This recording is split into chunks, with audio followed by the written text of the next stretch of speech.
Good afternoon. Thank you for coming. We know that our Western colleagues in the Security Council have scheduled immediate stakeout in connection with the events in Tskhinval in August 2008.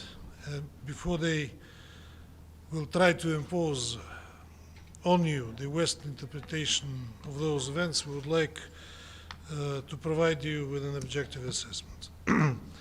Our Western colleagues persist in requesting discussions of an issue that has nothing to do with the Security Council's mandate and brings no added value to its work.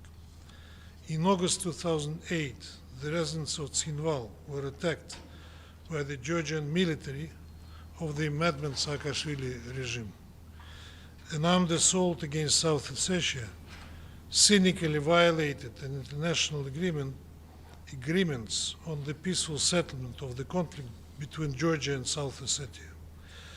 The sleeping city of Tskhinval came under massive artillery fire, after which units of the Georgian Army's ground forces and special forces of the Georgian Interior Ministry entered the city.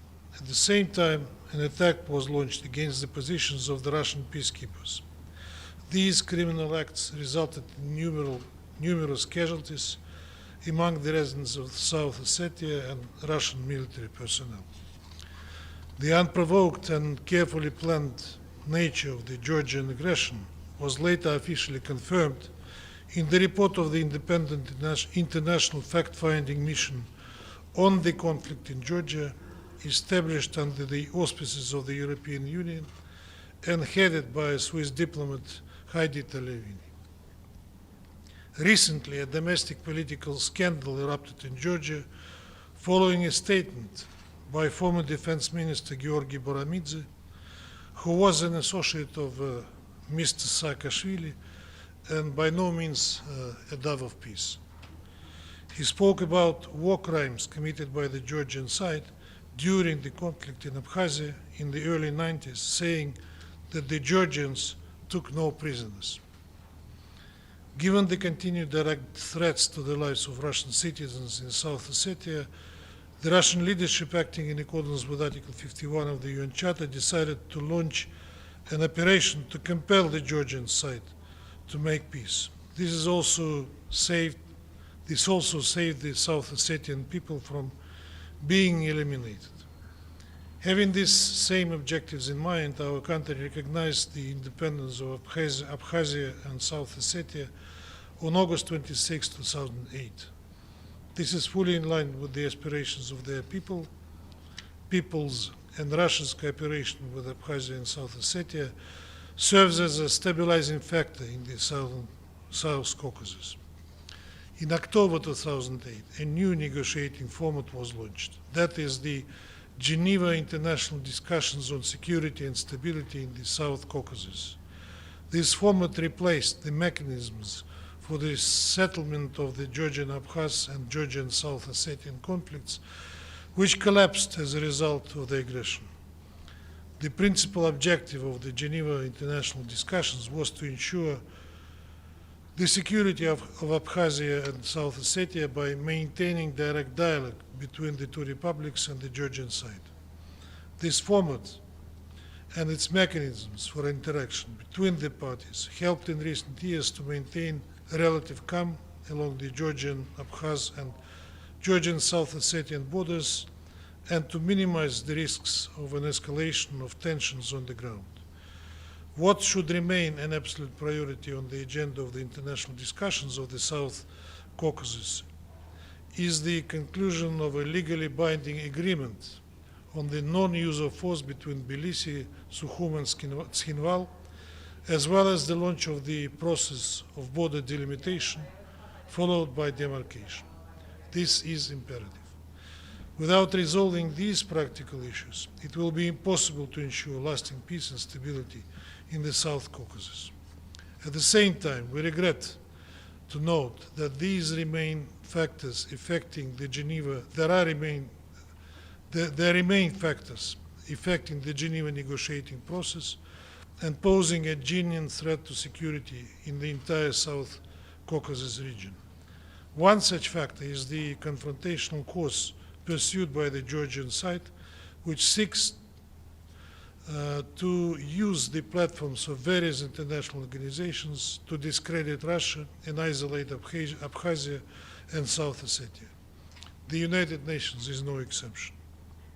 This is also evidenced by the fact that every year Georgia introduces a highly politicized General Assembly resolution on internally displaced persons and refugees, which is considered without the participation of representatives of Abkhazia and South Ossetia.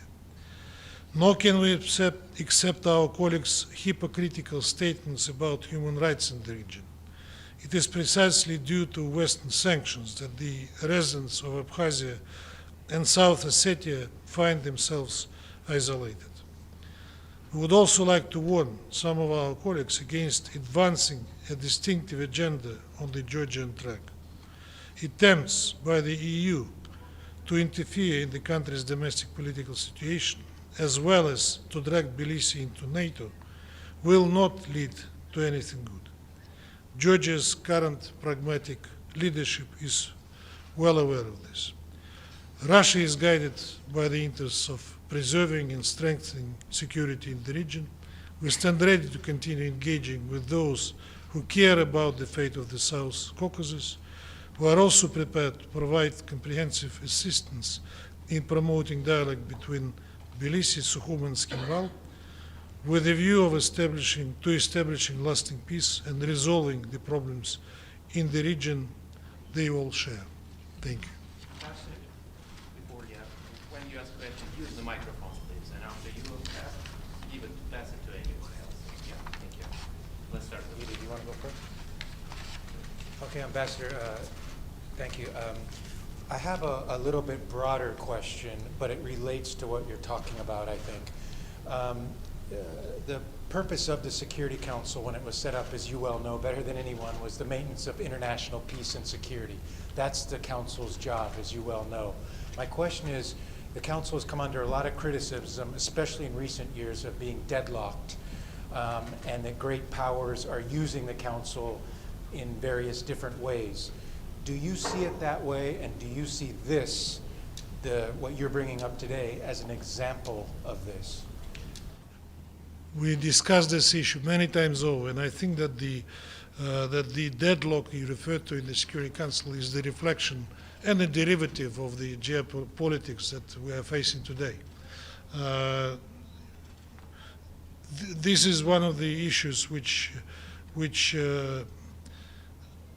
is not in agreement by the Council, some of the Western Council members and us, but this issue was never a part of the Security Council agenda.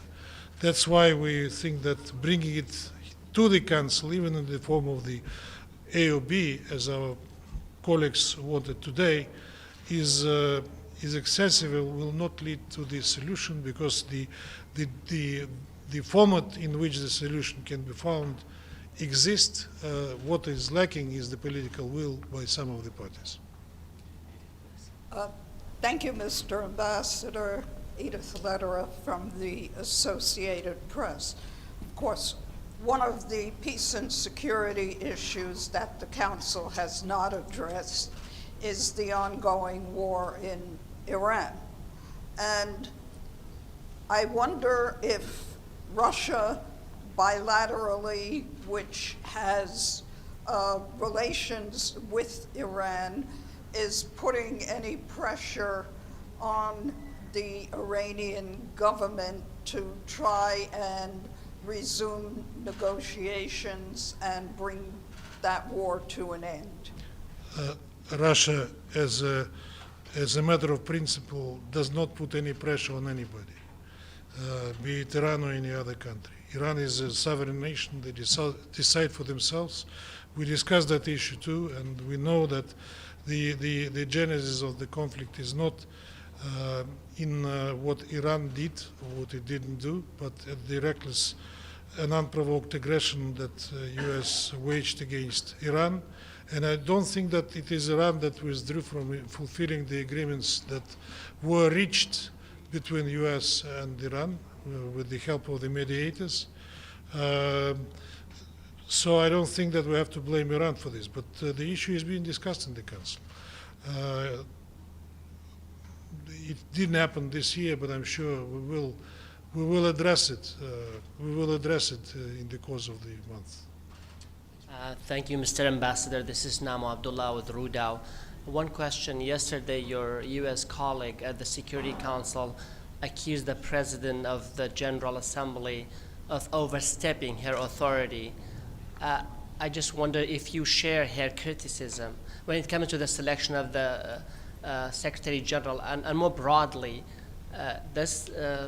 what do you think of the criticism that the selection process lacks transparency and there should be a greater role for the UN General Assembly to play in this? Thank you. I share what my U.S. colleague said yesterday. We didn't make that outspoken statement, but we were concerned with the role the PGA was trying to impose upon herself and interfere into the process of selection of the candidate of the Secretary General, which is clearly defined both by the Charter and the recent resolution that was adopted by the General Assembly, by consensus, by the way, which stipulates how the Secretary General should be, he or she should be selected. You talk about transparency. We saw transparency when we saw the results of the first straw poll leaked in about an hour. I think that was a reflection of transparency. That happens every time, but I mean the speed with which it was done last time was really puzzling. But you know, this is not the case where you need transparency. This is a very delicate process, and it is defined both by the straw polls, but later by the separate voting.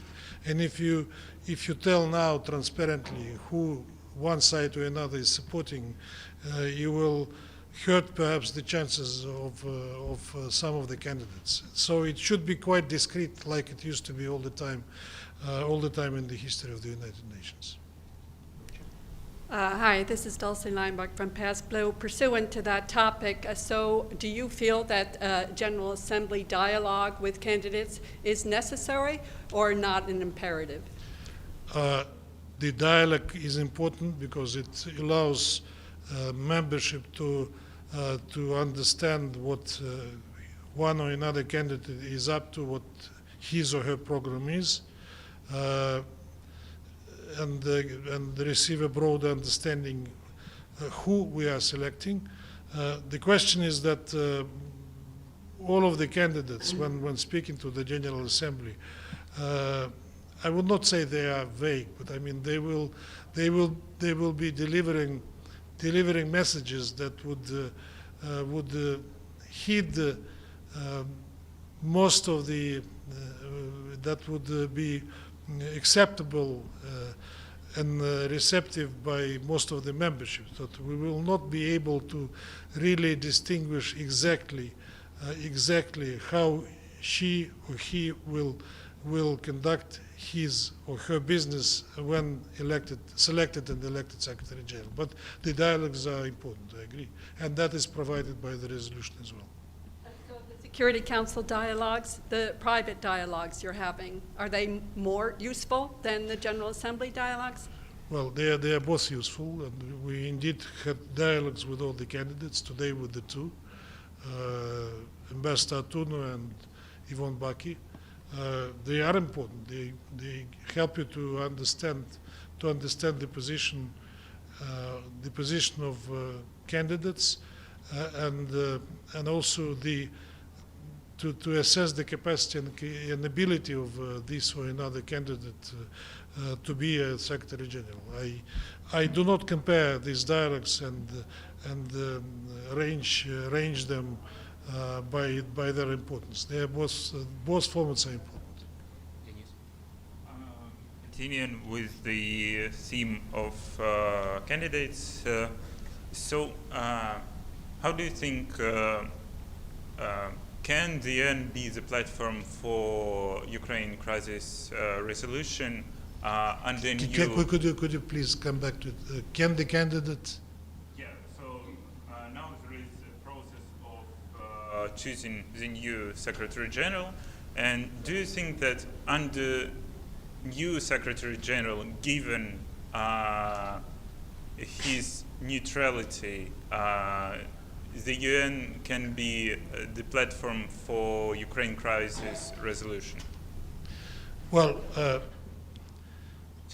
of course, a lot depends on the Secretary General, on his personality, her personality, on his or her ability to engage, and that is what we stress every time we talk to one or another candidate, that we want more interaction by the new Secretary General with the Security Council, which we were lacking, frankly, especially in recent years with the current one.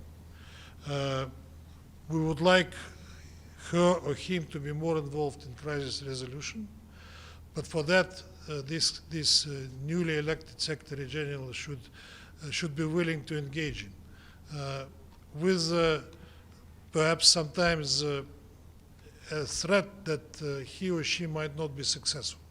But you have to immerse him, to jump into the water and try to be helpful.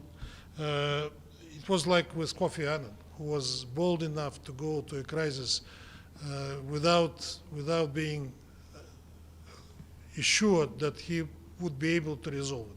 But he was always ready to step in. And that's what we're expecting from the new Secretary General. With the latest entries into the Secretary General's race, do you feel that this is going to fundamentally change your outlook as to who should be the next Secretary General? Or, there could be possibilities where we'll get another 2 or 3 people entering. Does that create more of a mess in the Security Council, or does that help? The last entry was Ivan Baki. Before that, we don't have any others from the. I mean, if you start from the last and first straw poll, will there be other candidates? I do not exclude it. If, for example, I'm speculating now, if there is a deadlock on any of the candidates that we are seeing today, if nobody of them flies, then I think that we may see other candidates as well. Thank you, Ambassador. Murad Hashim from Al Jazeera Arabic. President Trump yesterday announced a new campaign to isolate Iran's economy and threatened the countries that continue to deal with Iran with consequences that might include Russia. What's the Russian position in this regard? We've seen so many sanctions and pledges to isolate the Russian economy that we do not pay too much attention to it because we managed to adapt to whatever sanctions they introduced or whatever threats we heard on the way. I think that we will manage. Don't worry about Russia's economy. Thank you very much. My name is Volodymyr Ichenko, National News Agency of Ukraine. My question concerns Georgia. And now, on the eve of mass mobilization, which is expected in Russia after your so-called farce elections, okay. Thousands and tens of thousands of young Russian men are fleeing to Georgia now. Do you have any comment on that? You are much more aware of what will happen after the elections than I am. Let's see what will happen after the elections. I wouldn't say tens of thousands of young Russians are fleeing to Georgia. You know what is happening with the mobilization in Ukraine better than anybody else in this environment. So don't worry about mobilization in Russia. I think that it was said many times officially that we don't need massive mobilization at the moment, and it is not planned and expected as far as I know. But let's see what happens after elections and who is right or who is wrong. Thank you so much, Ambassador. President Trump has said he wants to declare the Strait of Hormuz U.S. territory. What's Russia's position on that one? I don't want to offend anybody and answer this question, but I mean, President Trump claimed many territories around the world. Today we had a dialogue with the candidates in the Danish mission, and the room was called Greenland. Doesn't it remind you anything? He talked about Venezuela, about other parts of the world. I don't know how it can be done in compliance with the international law. But I mean, President Trump is the master of his own words. Let's see how he is planning to implement it. Thank you very much. Thank you.